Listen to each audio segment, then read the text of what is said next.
I thought that was, really good performance by our guys, especially after a two-week break, without games, and you can practice. I thought we had a really productive 2 weeks of practice, but practicing and actually playing a game, is different. We weren't as sharp as we like to be offensively in the first half, though much better in the second half. I think we had 10 turnovers at the half and only 3 in the second half, so, adjusted to them. And I thought defensively for the vast majority of the game, we really played at a high level defensively. Players, questions? AJ, you did have that 2-week break. How much did that affect you, or how long did it take you for the team to get into a good rhythm tonight? I don't feel like it really affected us. If anything, helped us get better.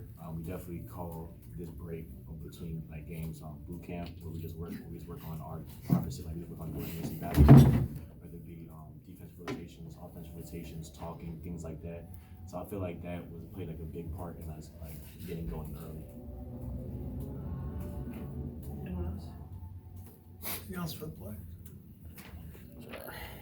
Kind of along those lines, Jordan, you guys were able to play reasonably well coming out of the shoot. I think it was 9-0 the first few minutes, and then again in the second half. Is it good to have that type of thing, especially after that sort of break, to sort of say, okay, we got this thing kind of going for us in that type of spot? Yeah, like AJ said, we prepared a lot over the break. At a scrimmage session, that helped us get back into the flow of game-like situations. So I think we came out and just played how we normally play.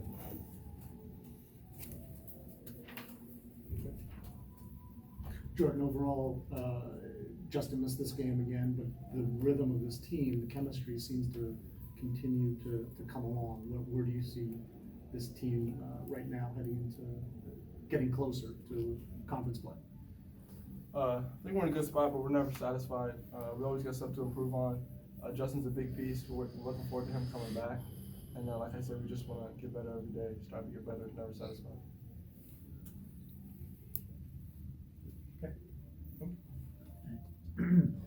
Okay, wait, is this on? It's on.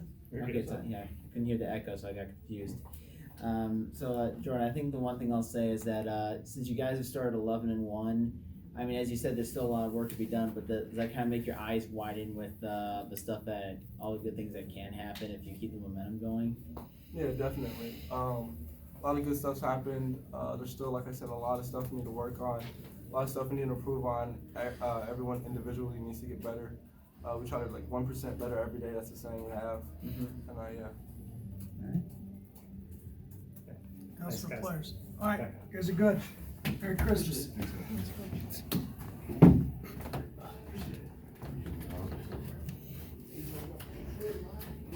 What'd you like?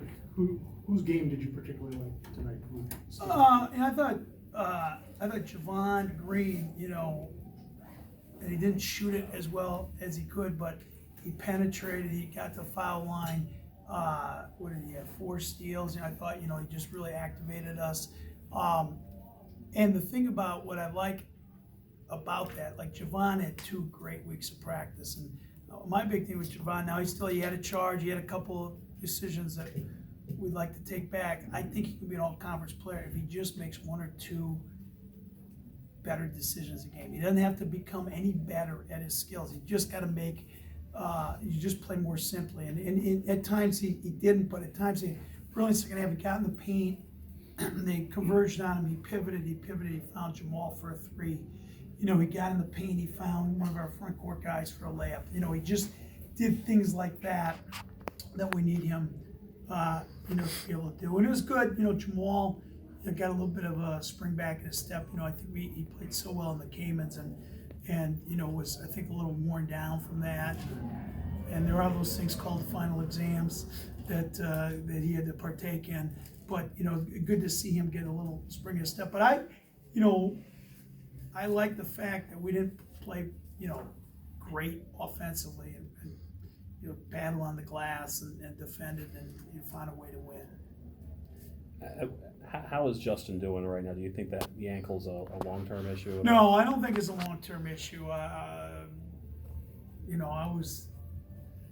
He was jogging around there, shoot around. I'm like, 8 minutes today? And you got the kibosh on that. I would fully anticipate he'd play at TCU. So it's not, in the ankle sprain The lexicon. high- It's not that serious.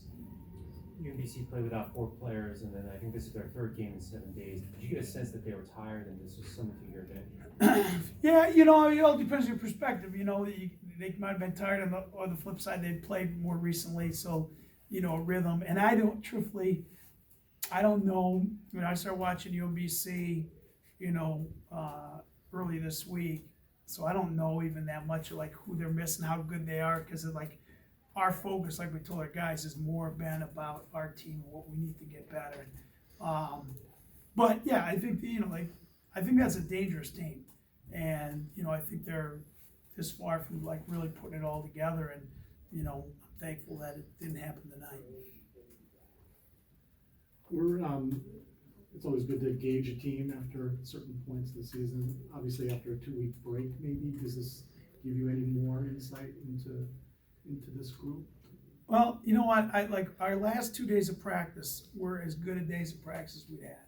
And I told our guys, like, if they attack practice like that, we're gonna have a chance to have a really good year. Like we're gonna have a game where we play awful and we lose. Like it's, you know, I don't want that to happen, but that's gonna happen. But or you might have a game where you play really, really well and the other team plays great, you know. But that might be 2 of the remaining 19 games, you know. So if you just keep doing the little things, you will have a chance to be good. You know, we have to become more consistent offensively, you know, and that I thought at stretches we looked really good offensively. At stretches, you know, we went through those lulls that we've had, you know, and part of that is having the full arsenal of guys, and part of that is making sure that I choose when to take them out, not the officials. So again, we had too many guys, you know, getting in foul trouble that kind of disrupted our rhythm a little bit. But I think it's a group, like we clearly have a lot more room to get better. So it's not like we've maxed out as a team or individually. And I like their work ethic, and I like their camaraderie. Like I just like, it's a fun group. They enjoy each other, and you know, they're playing for the name on the front of the jersey. Coach, as a coach, how did you manage that 2-week break on how to push them, how much to push them, how much to let them get a little bit of break? How did you put together a schedule for 2 weeks with no games? Well, we try to treat it, like we said, like a mini boot camp, you know, because we played so many games, 11 games in like 31 days or something like that, so that you couldn't work on, you know, you had to prepare for the next game. You know, you just didn't have as much time. So we were able to introduce a couple more defensive coverages, a little offensive wrinkles, but really getting down to the basics of the fundamentals, you know, defensively and taking care of the basketball and things like that. We gave them a few days off, and we basically went 3 days hard, and then we gave them a day off. And 3 days hard, and then gave them a day off. And midway through that, we brought in officials, and we did an inter-squad scrimmage. It also came at a good time because, like, I got like a bad cold, you know, it knocked me on my rear for 3 weeks, and then it went through our team, you know. So we probably had, it wasn't until maybe yesterday, the day before, where we had we did have everyone in practice because Justin was injured, but we had 1 or 2 guys that were out sick virtually every day. So it kind of came at a good time to, you know, not cost you a game or something like that.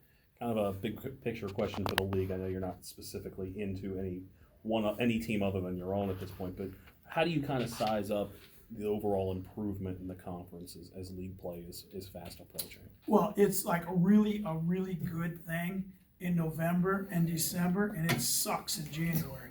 And that's what I would say. And I haven't dove into any of the teams, but you know, so you know, our rankings in the league, and you know, obviously when you play whoever you play at home or road, you know, it's a much higher net game, and you know, so I think hopefully that'll pay dividends for the league as a whole. You know, at the end of the year. But truthfully, I'm not too concerned about the league as a whole. I'm worried about me and our team.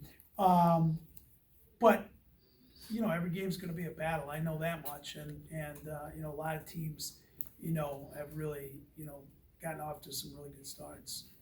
Okay, all right. So I think my question is, with today's win, the franchise now has, or the school has like 800 wins in the team's history. Does that kind of put things in perspective, or do you just kind of look at it as that, okay, that's nice, but there's more stuff to be concerned about than, milestones like that? Yeah, I mean, for us, none of us are around for that much of it. I do think it's significant. It's the best or the most non-conference wins in the history of the school as Division I. So I think that's significant. But we really have tried to just say, like, let's go 1-0. Let's win today's practice. And last but not least, go Packers. Like Thanks, guys.